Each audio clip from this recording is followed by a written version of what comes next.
We've been married for 7 years. No kids, just us and a dog we rescued together. I'm 35, she's 33. We met in college. She was fiery, opinionated, funny as hell.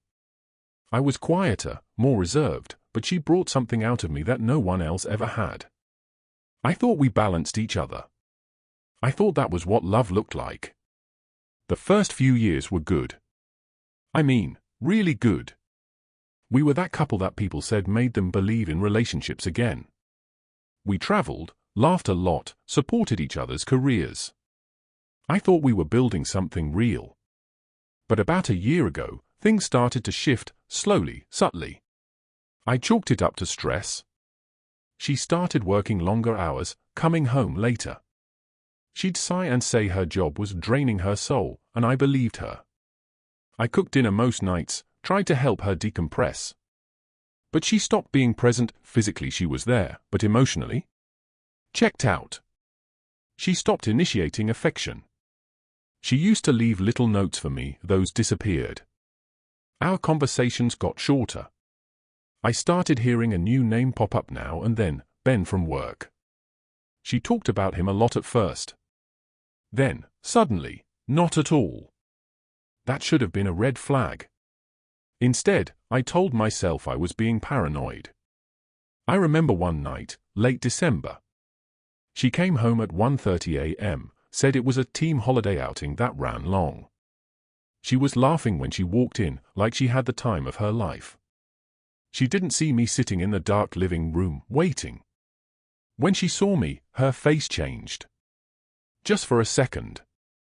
Then she smiled and kissed me on the forehead and said I was being sweetly overprotective. I ignored the sinking feeling in my gut. Told myself not to be insecure. That's what love does to you. It makes you second-guess your own instincts because you trust someone so completely. Looking back now, I can't believe how blind I was. About 4 months ago, I was working from home while she was supposedly at a conference in Boston. It was a 3-day thing, she said. Panels, networking, blah blah. She travels for work fairly often, so it wasn't out of the ordinary. We kissed goodbye. She had her little suitcase and that familiar hotel checklist look in her eye. I told her to text me when she landed. She did. Everything seemed normal. Until her iPad dinged on the kitchen counter. She never took it with her when she traveled. It's old and mostly just used for reading. But I noticed the screen light up with a FaceTime call, Ben work. Not Ben from work. Just Ben work, like a placeholder name she hadn't bothered to fix. It rang, and I stared at it like it was a live grenade. I didn't answer. Just watched. Then it happened again an hour later. Then a text popped up. God, I miss you already. That drive home felt so empty. Home? I just froze. There's that moment when your brain short-circuits, when you want to believe there's a reasonable explanation, but your stomach already knows the truth. I didn't open the message. Didn't snoop further. Just stood there for 5 minutes in absolute silence, except for the buzzing in my ears. I spent the rest of the day in a fog. Checked our shared calendar. She'd blocked out Boston trip, but there were no flight confirmations in her email, which we both still had access to for bills and travel stuff. No hotel bookings either. That night, I sent her a casual "How's the hotel?" message. She responded. It's great. Got a view of the river. Exhausted though. Gonna crash early. I felt sick. Because the message from Ben work had come in just minutes before she sent that. Same timestamp. She wasn't in Boston. She was with him. And I hadn't even scratched the surface yet. I barely slept that night. Just lay there staring at the ceiling, my mind racing in loops. Every little moment over the past year suddenly started reappearing in a new light. Things that hadn't made sense before now had context. Ugly, gut-wrenching context. The next morning, I opened her iPad again. I hadn't snooped on her once in our entire relationship. I felt disgusting doing it. But I needed to know. I needed to see it in black and white before I accused her of something that would shatter everything. What I found made my hands shake. The iPad wasn't synced to everything, just iMessages and FaceTime. But that was enough. She had deleted everything related to him on her phone. I checked later, but apparently forgot that the iPad mirrored her messages. There were weeks of texts between them. Not just sexting, though that was there too, in nauseating detail. It was worse than that. Emotional intimacy. Pet names. In-jokes. Whole conversations about me, where she mocked my routines, said she felt like a ghost around me, that she wanted to feel alive again. Ben, apparently, was married. With a kid. They had bonded over their mutual misery. Told each other they were soulmates born in the wrong lives. You know, the usual cliché garbage. Except it wasn't a movie. It was my life. I screenshotted everything. Every single message. I didn't know why yet. I wasn't sure if I'd confront her, or when. But I needed the proof. Something to hold on to. Something to ground me, because reality felt like it was crumbling underneath my feet. Then I saw a message from her that hit different. He's starting to suspect something. Might need to gaslight a little. I remember blinking at the screen for a solid minute. Gaslight? That word made my stomach churn. She wasn't just cheating. She was plotting to cover it up. Planning how to manipulate me if I ever caught on. And just like that, something inside me shifted. The heartbreak was still there, but underneath it, something colder started to form. I wasn't just a betrayed husband. I was a target in her little game. She got home the next evening. I had rehearsed what I was going to say, how I'd confront her, how I'd hold the screenshots in my hand and watch her face contort into guilt, or fear, or at the very least truth. But when she walked through that door, she looked perfect. Hair done, makeup light but flattering, that soft, practiced smile on her face like nothing was wrong in the world. She even brought me my favorite takeout. Thai from the place across town. Hadn't done that in months. Figured you missed me, she said, planting a kiss on my cheek like it was any other night. It was so cold in Boston. I'm exhausted. Boston. I swear to God, hearing her say that word out loud, that lie, it was like a slap. My throat tightened. I just nodded. Took the bag of food like a puppet. She went into the bedroom, humming.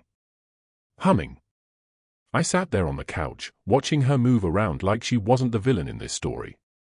I couldn't bring myself to confront her right then. I was too angry, and too afraid I'd lose it. Not just yell. Not just accuse. I'm talking about the kind of fury that cracks something inside you. So instead, I waited. Observed. She talked about the conference while I smiled and nodded. She even mentioned a panel she attended on sustainable leadership. I looked it up later. It didn't exist. She made the whole damn thing up. Built a fake itinerary. Fake names. Fake schedule. That's when it hit me, this wasn't impulsive. It wasn't some one-time mistake, a moment of weakness like people love to pretend. This was crafted. Maintained. She had built a double life down to the detail, and every time she looked me in the eye, she had made the conscious choice to lie. And she was good at it. That's what scared me most. Not that she cheated. Not even that she lied. But how easy it was for her. Like she'd done this before. Like she'd do it again. 3 days after she got back, I finally cracked. I couldn't take it anymore, the fake smiles, the fake stories, the little kisses goodnight that made my skin crawl. I had the screenshots printed and hidden in my desk drawer. I wasn't sure what I was waiting for. Maybe part of me hoped she'd confess, just break down under the weight of her own guilt. But of course, she didn't. Instead, she asked if I wanted to go on a weekend trip to reconnect. The irony almost made me laugh out loud. That night, after dinner, I told her we needed to talk. She was folding laundry. Didn't even look up. "What's up?" she said, like we were going to discuss what movie to watch. I pulled out the folder and dropped it on the table. "What's this?" she asked, blinking. "Messages," I said. "Between you and Ben." Silence. She opened it slowly. "Read the first few lines." Then she did something I didn't expect at all. She laughed. Not a nervous giggle. A sharp, bitter kind of laugh, like I was the one being ridiculous. "Seriously?" "You went through my iPad," she said, snapping the folder shut like it was nothing. "Wow. That's a breach of privacy." I stared at her. "You lied to me. For months. You told me you were in Boston. You were with him. I have all of it. You called me a ghost.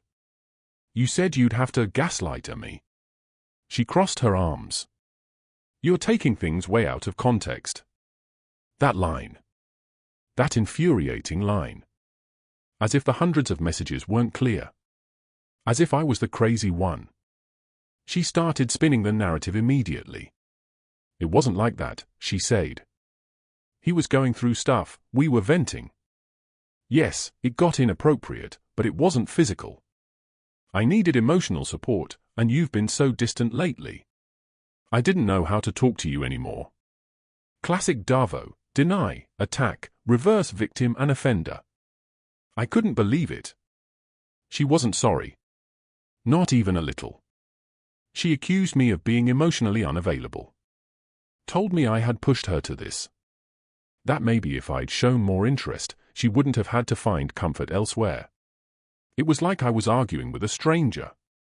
And that's when I realized I was. The woman I married wasn't standing in front of me anymore. Or maybe she never really had been.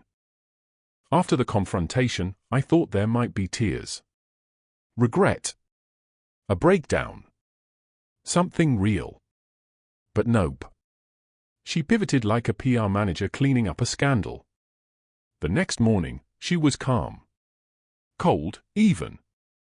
She made coffee like usual, scrolling through her phone like we hadn't just detonated our marriage 12 hours earlier. I asked her what she wanted to do, couples therapy, separate for a while, anything. Her response? "I think we need to be adults about this." She said she wasn't proud of what happened but that it opened her eyes. According to her, our marriage had been dying for years, and I just hadn't noticed. She said she'd tried to fix it, but I never listened. And now, maybe we'd grown apart too much to fix things. It was like listening to a speech she had rehearsed in front of a mirror. She said we should start thinking about what separation might look like. That she could move in with a friend for a while just to give us space. But I already knew who she really meant, Ben. There was no friend. There was just Plan B. But here's the kicker, she wanted me to lie about why we were splitting. She said telling people the truth would make things messy and unfairly villainize her. Her words. She suggested we say it was mutual. That we'd just drifted. She even wanted to coordinate our stories for her family so they wouldn't be upset with her. I sat there, speechless, while she calmly planned out a narrative where she got to walk away clean. No consequences. No accountability. Just a fresh start. That's when I stopped feeling heartbroken and started feeling furious. This wasn't just betrayal. This was a cover-up. She wasn't just trying to escape guilt. She was trying to rewrite history. And I wasn't going to let her. I wish I could tell you I stood up and kicked her out right then. But I didn't.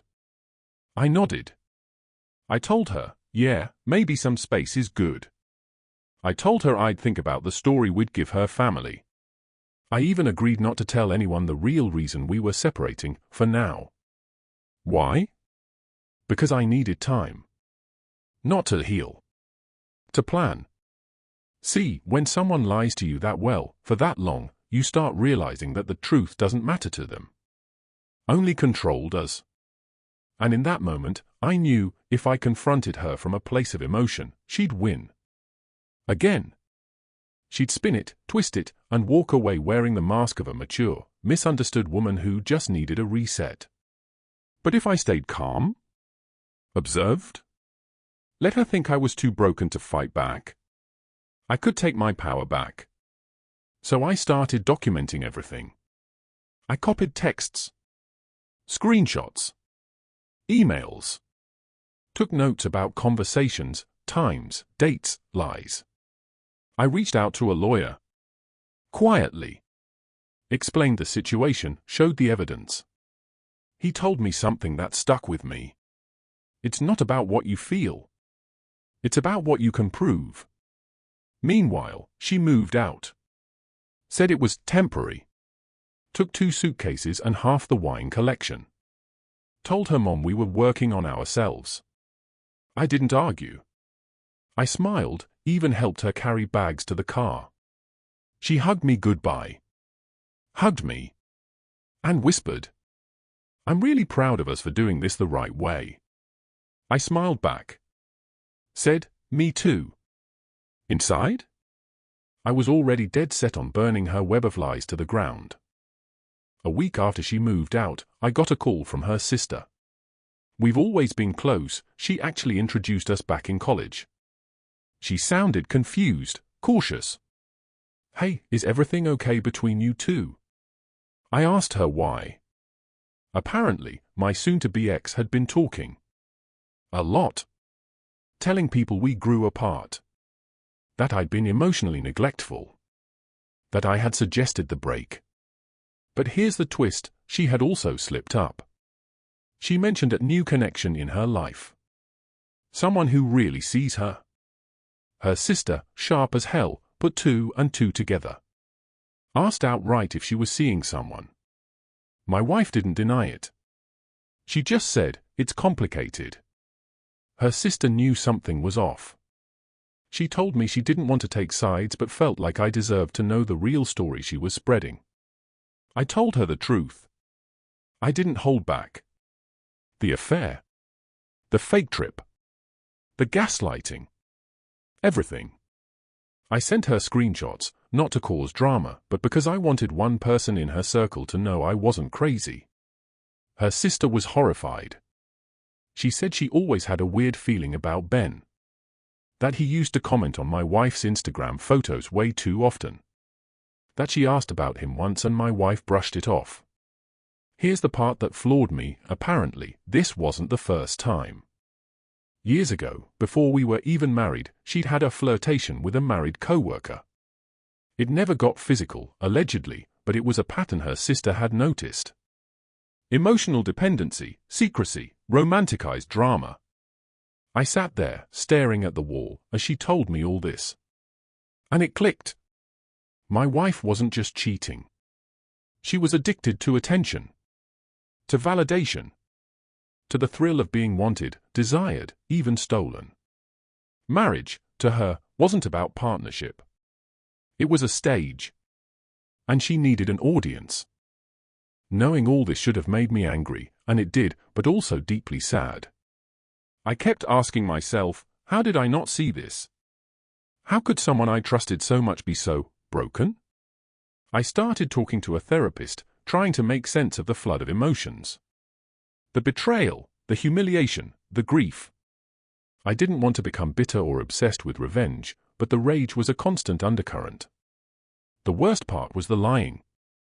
Every conversation with her had been a minefield of deceit. I kept replaying her words in my head, trying to figure out which moments were true, if any. It felt like the foundation of my life had been pulled out from under me. One evening, I got a message from her, out of the blue. "Can we talk? I want to clear the air." Part of me wanted to block her immediately. Another part was desperate for closure. I agreed, cautiously. We met at a coffee shop. She looked tired, maybe a little nervous. But instead of apologies, she did something worse, she tried to turn the tables again. She said she was in love with him but that I had been emotionally absent. That she'd tried to save the marriage but felt trapped. She said she never wanted to hurt me, but sometimes you have to do what's best for you. It was clear she expected sympathy. maybe even forgiveness. I wanted to scream. Instead, I just said, "I'm done being your second option." She blinked like I'd slapped her. That was the moment I finally stopped hoping she'd change. After that conversation, things spiraled fast. Word spread. Friends and family took sides, mostly hers at first, thanks to the story she'd carefully crafted. I felt isolated, like I was the villain for exposing the truth. It hurt worse than the cheating itself. Everywhere I went, there was that awkward silence or forced smiles. People pretending to be neutral but clearly siding with her because it was easier than facing her lies. I had to remind myself constantly, "You're not the bad guy." The hardest part wasn't just losing trust. It was mourning the future we'd planned together. The vacations, the quiet Sunday mornings, the little rituals that made up our life. They were all gone. Some nights, I'd stare at our empty bed, wondering if I was broken or just unlucky. But amidst the pain, I started to reclaim myself. I went back to old hobbies, reconnected with friends I'd neglected, and leaned into therapy. Slowly, I realized something crucial: betrayal is brutal, but so is silence. I decided to share my story, not for pity, but to remind myself and others that this kind of pain is real, messy, and worth confronting. Just when I thought I was finally gaining some peace, the manipulation resurfaced in a way I didn't see coming. She contacted my workplace, not directly, but through a mutual acquaintance, and started spreading rumors that I was the one cheating, that I'd been emotionally distant because I had my own secret. It was insane. Completely baseless, but it shook my colleagues and even some close friends who hadn't known the full story. I confronted her through a text, asking why she'd stooped that low. Her reply? "If I'm going down, I'm taking you with me." That hit me harder than the affair ever did. It was pure, calculated cruelty. I blocked her number after that. No more chances. No more conversations. I also talked to HR at work, provided evidence, and made sure my side of the story was clear. That chapter of our relationship ended not with closure, but with fire, and a clear lesson: some people will fight dirty, and you have to be ready. After the chaos, I knew I had two options: let this destroy me or use it to rebuild. It wasn't easy. Some days, I still feel that ache in my chest like a fresh wound. But slowly, the fog lifts. I stopped blaming myself. I realized her lies and manipulation were about her issues, not my worth. I started setting boundaries, not just with her, but with anyone who tried to pull me back into that toxic cycle of doubt and guilt. I rediscovered joy in small things: running in the park, reading books I'd shelved for years, reconnecting with old friends who reminded me who I really was. And for the first time in a long time, I'm learning what self-respect means. If you're reading this because you suspect your partner might be cheating or lying, please listen. Trust your instincts. If something feels off, it probably is. Don't ignore that gut feeling. Document everything. If you find evidence, keep it. It might help you later when emotions cloud your judgment. Don't let guilt or shame silence you. You deserve the truth, even if it hurts. Seek support. Therapy helped me more than I can say. Talk to friends you trust, even if it's hard. Remember, manipulation is a tactic, not a reflection of your worth. The lies and gaslighting aren't your fault. You're allowed to choose peace over chaos. Whether that means working through it or walking away, it's your call. Most importantly, know that healing takes time, and that's okay. If I could go back and talk to myself at the start of this nightmare, I'd say, don't let love blind you to red flags. Caring deeply doesn't mean ignoring your gut. Manipulative people are experts at making you question your reality. Keep your eyes open. It's okay to prioritize your own mental health over saving a broken relationship. You can't change someone who doesn't want to change. Sometimes, walking away is the strongest thing you can do. This experience shattered my world. But it also taught me to trust myself again, to value honesty above comfort, and to never settle for less than I deserve. I'm not over it. Maybe I never will be completely. but I'm no longer defined by her betrayal.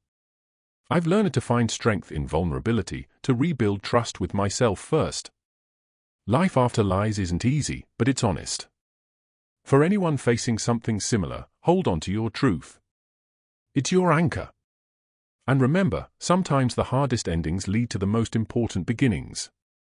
Thanks for reading my story. I hope it helped someone out there who's feeling lost. Make sure to subscribe so you don't miss any new stories.